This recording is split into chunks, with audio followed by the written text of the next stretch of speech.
mais en gros, c'est très simple, c'est que Marianne, elle s'est super bien entendue avec Jackie au début, tu vois, enfin, quand ils ont fait des films ensemble, tout ça. Et puis petit à petit, ça s'est dégradé jusqu'à arriver à un point de relation terriblement amère, glaciale, dégueulasse. Et moi, si tu veux, j'ai connu Marianne que comme ça. Donc pour moi, Marianne, c'est une méchante, c'est une vilaine. Et là, elle a beau me faire tous les sourires qu'elle veut du fond du cœur, ça. Parce que Jackie est rentré effondré en me racontant comment Marianne l'avait enfoncé. Ah bon? C'était comme ça? Ah oui, mais quand je Jackie est mort, il était en termes. ça c'est pas ça c'est dur. Puis depuis longtemps, je veux dire depuis des années, elle c'était de pire en pire si tu veux. Donc moi, Marianne, c'est quelqu'un que. Mais qu'est-ce qu'elle fait ici? Quel est son rôle? L'histoire de pourquoi il a fait un spectacle sur sa mère. Quand j'ai rencontré Bernard, j'ai enquêté là-dessus. La dernière fois qu'il a vu sa mère, il a eu cette phrase terrible qu'on a envie parfois d'avoir avec ses parents. Il lui a dit j'ai envie que tu meurs. La fois suivante, elle était morte. Je veux dire, là, c'est dur à porter. Et donc là, il a fait une pièce pour se faire pardonner. Pour Guitry. Non, Émile Faure. La dernière fois qu'il a vu sa mère, c'est un juif argentin, Émile Faure. Ah oui. Il lui a dit je veux que tu sois morte. C'est le genre de phrase qu'on dit, des conneries qu'on dit parfois. Et après, elle est morte.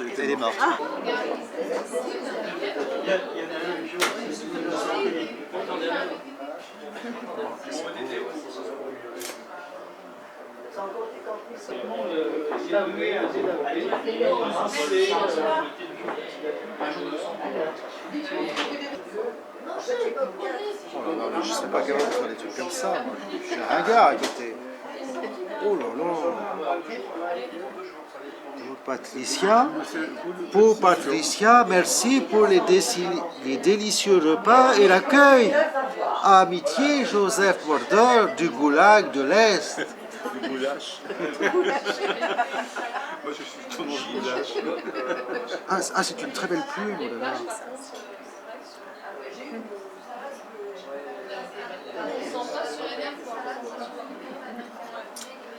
Je comprends parce que ça restera dans les annales de loi, vous serez témoin. Et puis vous déformerez souvent les générations.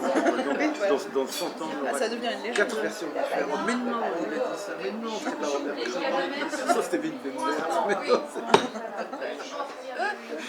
Mais non, c'était Jackie Lyonnais. Bravo Jackie.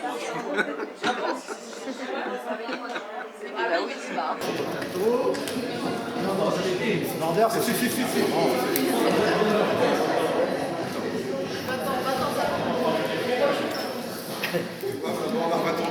ne sera pas développé. Faites n'importe quoi devant l'appareil, ça ne sera pas développé. Attends, ne vous faites pas de soucis. On a mal à vivre.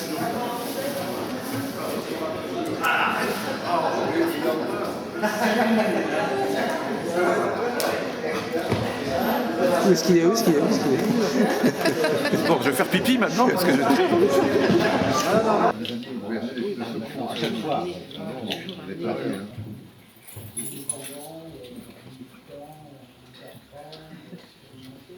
Alors pour parler du Super 8, donc, nous avons décidé d'inviter 2 représentants éminents dans ce format, donc Gérard Courant et Joseph Morder. Donc, je vous demande de venir parler de votre travail et du Super 8. Des documentaires, je ne sais plus quel genre d'ailleurs est le bon. Et merci d'être venu. Merci à Philippe Maillot de nous avoir invités, Gérard et moi, pour les escales documentaires, que je remercie également. Et voilà, je suis ravi d'être à La Rochelle, parce que c'est une ville qui, pour moi, personnellement, a un sens très particulier. D'abord un sens personnel, très personnel, puisque il se trouve que je suis né aux Amériques, et que la première fois que j'ai mis le pied en France, en descendant d'un transatlantique, c'était à La Palisse. Donc la première ville que j'ai vue en France, c'est La Rochelle. Voilà. Donc je suis toujours heureux d'y revenir, et surtout sachant l'histoire par rapport au cinéma indépendant, j'aime bien dire cinématographe, qu'à La Rochelle, où j'ai rencontré Jackie Lyonnais, qui, comme vous le savez, est quelqu'un de très important dans le travail qu'il a effectué ici, et en particulier à cet endroit même, où je suis revenu plusieurs fois projeter des films, en voir, en faire aussi. Et puis un autre souvenir, c'est il y a une vingtaine d'années, lorsque je suis venu animer un stage organisé par Jackie. J'ai rencontré Pierre et Dominique Lodigeois qui sont présents, donc il y a des amitiés précieuses qui se sont nouées ici. Et je suis ravi de retrouver tous les amis, et évidemment les amis de cinéma. Tous ceux qui sont présents ici, je les salue. Et donc voilà, donc, ça c'est le jour... Oui, tu voulais dire quelque chose? Oui, je voulais te poser une question. Donc d'abord, pour commencer, qu'est-ce qui fait que... D'abord, tu continues, hein, tu tournes toujours en Super 8. Qu'est-ce qui a fait que des cinéastes, de nombreux cinéastes dans le cinéma expérimental, notamment le cinéma militant, ont continué à filmer en Super 8 alors que ce format, finalement, bon, il y a quelques années, c'était tourné en Super 8, c'était économique, mais aujourd'hui c'est plus le cas. Et puis bon, il y a plus de matériel, il y a plus de matériel fabriqué depuis 20 ans, et la pellicule est relativement chère aujourd'hui. Alors pourquoi un cinéaste comme toi a continué à filmer en Super 8 ? Quelles sont les caractéristiques de ce format qui font qu'il y a des cinéastes qui continuent à travailler dans ce format? Bon, en tout cas, en ce qui me concerne, je ne me suis jamais considéré comme un cinéaste expérimental, je ne dis quoi que ce soit. Peut-être le terme qui me conviendrait le mieux, c'est indépendant, enfin libre si vous voulez. Ou alors un terme, évidemment, qui est le titre du dernier film d'Alain Cavalier que j'adore, filmeur. Je fais du filmage, plutôt, j'essaye. Et le Super 8, parce qu'effectivement au début c'était pour des raisons économiques. C'était, enfin avec le 8 mm, je n'avais pas de caméra 8 mm à l'époque, c'était en 67. Hein. Donc au tout début du Super 8, on m'a offert une caméra pour mes 18 ans, ma mère m'en a offert une. C'était vraiment la plus primitive à l'époque, hein. C'était vraiment le boîtier instamatique Kodak. En réalité, je fais mon premier film au 35 il y a à peine 2 ans, donc presque 40 ans après. Mais très important, et ça il y a quelques... dont un ancien producteur n'a pas compris, et je me souviens, il m'a demandé, très bon, si vous voulez, de passer au numérique, à la vidéo, à ce que vous voulez, parce que ça induit une réflexion sur le sens d'une image. Et aujourd'hui, alors que nous sommes une onde d'image qui est très bien, ça peut être aussi un danger, parce que on fait des images, et à la rigueur, il y a des gens qui font des images qui ne les voient pas, à commencer par moi-même d'ailleurs, des fois. Et donc faire du Super 8, c'est, je ne sais pas si je suis très clair, hein, quand je tourne un plan en Super 8, je sais que le prix que ça coûte, donc il y a toujours une raison économique, mais dans l'autre sens, à l'époque, au début, c'était ce qui est moins cher, aujourd'hui, il y a la rigueur. Je ne dis pas ce qui est le plus cher, mais ça coûte cher.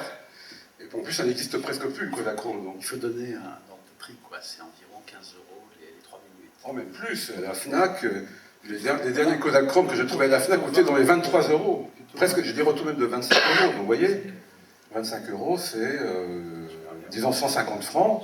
Sur les écrans des films en 35, vous ne les verrez plus que dans les cinémathèques ou dans des lieux comme ici. Et donc, donc ça va même presque au-delà du Super 8, parce qu'il y a même, en photo, j'utilise le 200 ASA en Kodak, qui est un peu l'équivalent pour moi du Kodachrome, qui s'appelle Kodak Gold, je crois, qu'on trouve encore chez quelques commerçants, mais qu'on trouve de moins en moins aussi. Donc vraiment, il n'y a pas que le Super 8. Hein? Oui, il y a le même problème en photo. Kodak a annoncé il y a quelques années qu'il allait arrêter le Kodachrome pour les photographes. Et là, bizarrement, il y a eu un tel mouvement chez les photographes, une telle colère chez les photographes qu'en définitive, ils ne l'ont pas retiré. Ce qu'il faut préciser quand même, c'est que le Kodachrome, pourquoi on attache tant d'intérêt? Moi, je suis moi-même utilisateur de Super 8, et c'est une pellicule absolument extraordinaire, extrêmement fine, et surtout, ce qui est vraiment important, c'est que énormément de films ont été faits à partir d'archives tournées sur Kodachrome, et si on a des archives très anciennes, c'est grâce au Kodachrome dont la durée de vie, la conservation est garantie pour 100 ans. Je ne sais pas si vous vous rendez compte, 100 ans de conservation avec, moi j'ai des films qui ont 40 ans et qui sont encore, il y a encore les couleurs, ils sont encore en très bon état. Et ça c'est vraiment un coup très très dur qui est porté au cinéma Super 8. Et sachant qu'en plus, la bobine de Kodachrome, elle était vendue donc effectivement 20-25 €, mais développement compris. Là, aujourd'hui, vous pouvez encore trouver du Kodachrome, enfin du Super 8, mais alors c'est le même prix, sauf qu'après, il faut l'envoyer au labo, donc ça coûte 2 fois plus cher. Oui, donc je veux croire que, bon, même si c'est de l'utopie, il y a des utopies qui ont abouti aussi sur des réalités, que Kodak reviendra sur sa décision, ou une autre compagnie, je ne sais pas, peu importe, mais qu'un jour, on s'apercevra que le Kodachrome manque cruellement. Nous le savons déjà. avec d'autres personnes, un public de plus en plus étendu, et puis les responsables, là-haut chez Kodak ou ailleurs, comprendront qu'il a besoin de ces pellicules qui étaient extraordinaires. Par exemple, aussi, il y a une vingtaine d'années, je crois, il y avait Scorsese qui se battait pour la disparition de la couleur chez certains films, par exemple, parce que le Kodachrome, c'est la même chose que le Technicolor, si vous voulez, c'est la base du Technicolor, ce sont les 3 couleurs de base. Hein. C'est-à-dire que les premiers films en Technicolor, je crois, étaient faits avec 3 caméras, chacune avec une couleur de base, et c'est ce qui fait, par exemple, nous avons Autant nos portes de vent qui date de 1939, qui est intact, donc un film qui a presque 70 ans, et West Side Story qui date de 1960, qui est devenu complètement rose. Donc maintenant, il faut restaurer West Side Story, par exemple, ce qui est quand même aberrant, pour lui redonner ses couleurs d'origine, parce qu'il est tourné dans un autre format que Technicolor. Voilà un peu un exemple, par exemple, de ce qui se passe au niveau du cinéma hollywoodien, industriel. Voilà. Donc c'est pour ça que la disparition du Kodachrome est vraiment quelque chose de fondamental, et je crois qu'on ne réalise pas parfois nous-mêmes assez l'importance que ça peut avoir. Évidemment, il y a des choses beaucoup plus importantes dans la vie, mais quand même, je veux dire, une couleur qui disparaît, je trouve ça tragique. Voilà, ça c'est mon avis. Je préfère être brut de décoffrage, mais je crois qu'il y a des fois, des choses comme ça, il faut les dire d'une façon sauvage. Merci, Joseph. Gérard Courant, donc, Gérard Courant, lui, est célèbre pour ses cinématons, mais c'est pareil, tu ne fais pas que des cinématons. Loin de là. Oui, loin de là. Les cinématons font partie d'un ensemble, c'est-à-dire il existe les cinématons, il y a aussi parallèlement une quinzaine d'autres séries qui existent, comme des portraits de groupe, couples, lire, etc. Et puis aussi toutes sortes d'autres films, courts, longs métrages, et puis aussi ce que j'appelle des carnets filmés, donc une sorte de journal, mais bon, c'est encore autre chose qu'un journal, c'est un peu des carnets de notes autour du cinéma, et disons autour de ma pratique de cinéaste, et tout ça c'est un ensemble. Alors je sais qu'il y a des gens qui croient que je ne fais que des cinématons, par exemple. Ça arrive, des gens que je rencontre et qui ne savent pas que j'ai fait beaucoup d'autres films.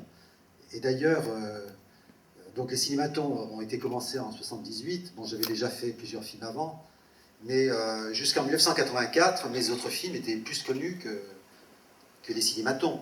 Il a fallu 6 ans de cinématons. Bon, évidemment, les cinématons sont toujours demandés, ils sont toujours programmés régulièrement dans des festivals, dans des cinémathèques, dans des télévisions.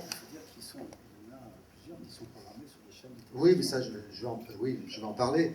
Donc, disons, pendant les premières années, les autres films étaient plus connus que le cinématon. Puis après, le cinématon, c'est devenu une sorte de rouleau compresseur qui a mangé un peu tout le reste. Mais parallèlement, j'ai toujours fait beaucoup d'autres films.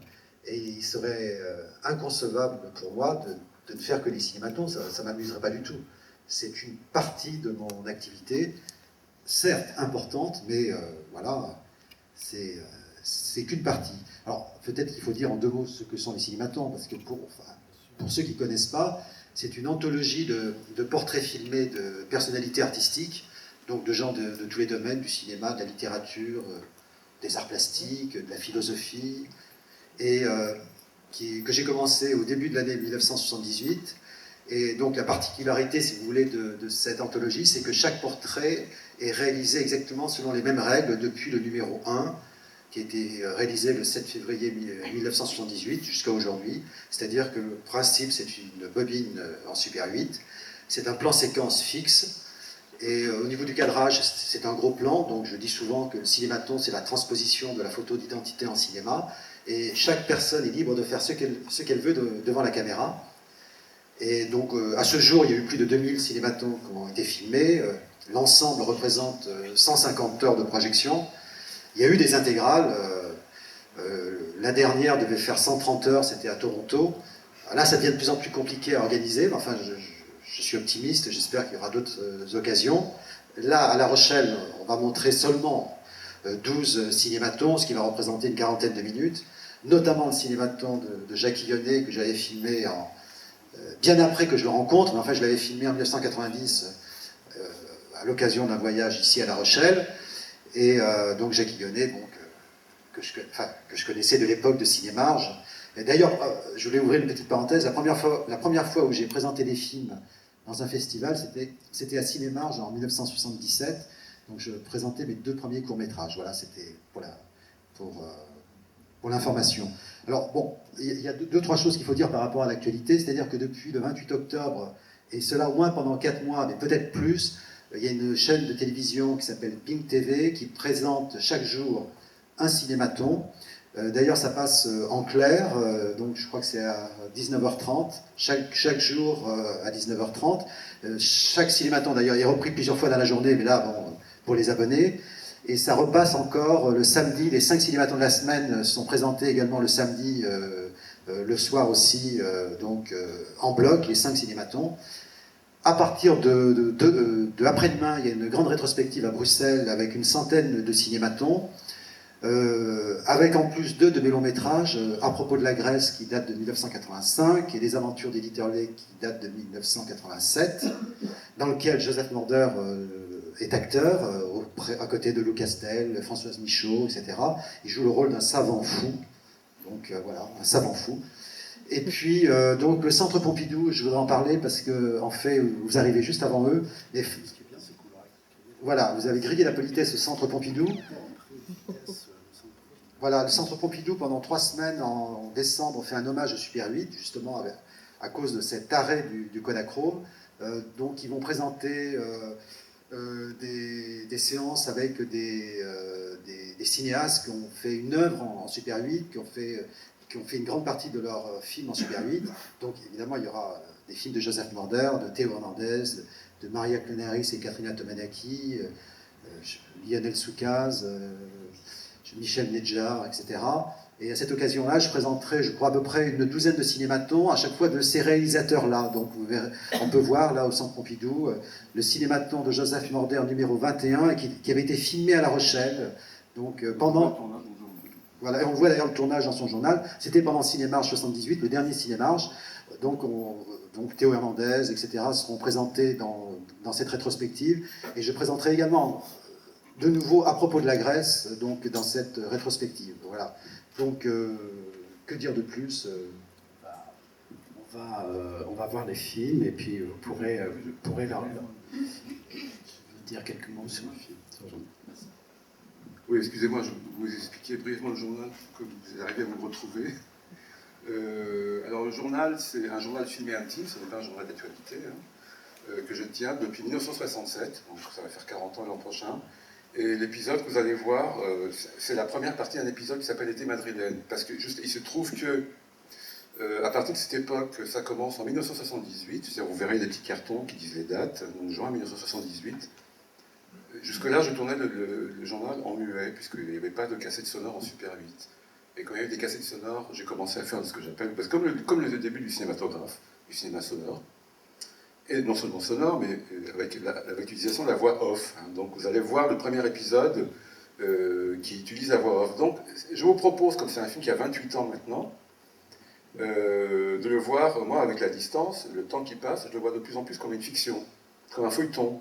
Je m'amuse toujours à dire que c'est Dallas, voilà, Dallas, épisode numéro 1, numéro 2, etc., puisque le journal dure à peu près, je n'ai pas calculé, environ 70 heures en Super 8, et il se trouve qu'en parallèle, depuis 7 ans, je fais un journal numérique qui, lui, est beaucoup plus long, qui fait près de 150 heures. Donc, vous voyez, tout ça mélangé, ça fait une grosse somme d'heures.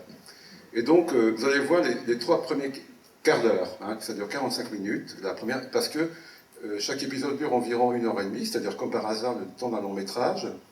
Il s'étale sur 6 mois, ce que vous allez voir à peu près, je crois, de juin à septembre 1978. Et c'est comme si je vous propose de ralentir le temps, déjà, je crois que ça va se faire tout seul. En fait, vous allez voir l'équivalent de 5 minutes d'un film, mais étalé sur 3 quarts d'heure. C'est très Einsteinien, je sais pas. Et donc voilà. Donc voilà, sachez que c'est le début d'un film qui en principe dure à peu près, c'est-à-dire que ça fait partie d'une somme d'épisodes, il y en a 8, dont un faux, pas une info, mais un épisode qui est faux. Parce que ce qui m'amuse au cinéma, c'est de déterminer le vrai du faux, et parfois la frontière est très floue pour ne pas dire qu'elle n'existe pas. Peut-être c'est celui-là le faux, j'en sais rien. Mais c'est pour ça que je vous propose de le voir comme une fiction. C'est-à-dire que c'est un journal intime, mais si je le projette, c'est que je crois que j'ai la distance aujourd'hui pour en rire ou en pleurer avec vous, éventuellement. Voilà.